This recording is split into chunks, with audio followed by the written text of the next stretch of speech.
Randall's with me, Randall Kroszner, good friend of Crestmead's business, former Fed governor, now professor at University of Chicago.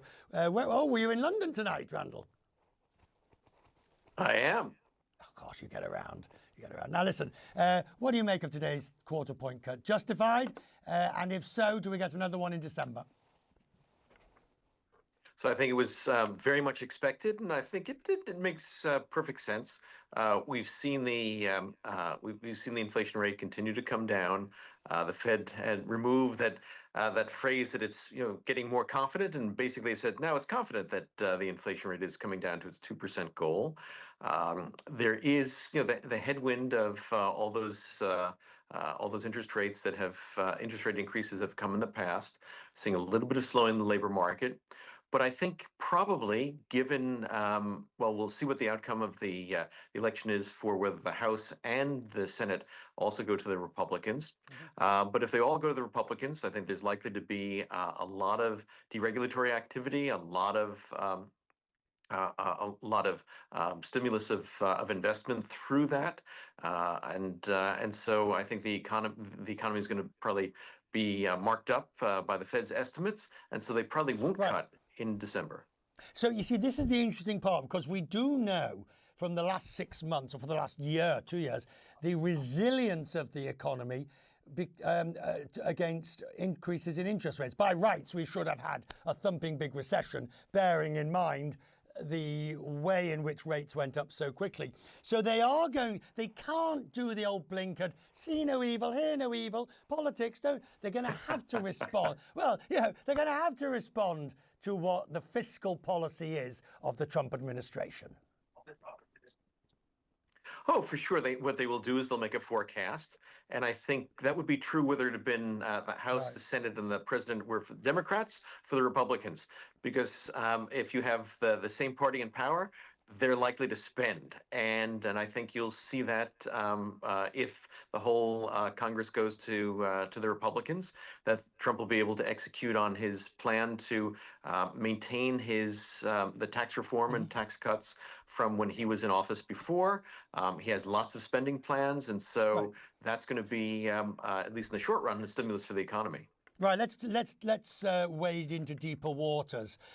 We know the Fed is independent. Yeah. We also know legally Trump can't fire them.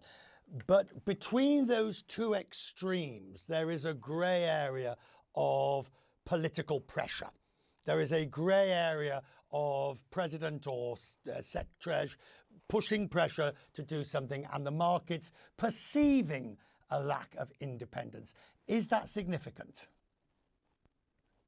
So at least so far, I don't see any evidence that the markets are perceiving a lack of independence. I think the Fed, long before the election outcome was known, has made it pretty clear they were going to cut by 25 basis points, and they cut by 25 basis points. They cut by 50 in the previous round. That was pretty much, I think, seen as independent of the political winds. So I think the Fed has at least maintained its credibility for being independent. Now, of course, that could be challenged down the line. But Chair Powell took a pretty strong line in today's press conference when asked about, could he or any of the other senior leaders be removed? He said, no, that's not legal.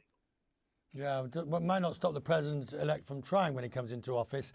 Overall, we can say, job done. This is what the soft landing looks like. Do you agree? Discuss.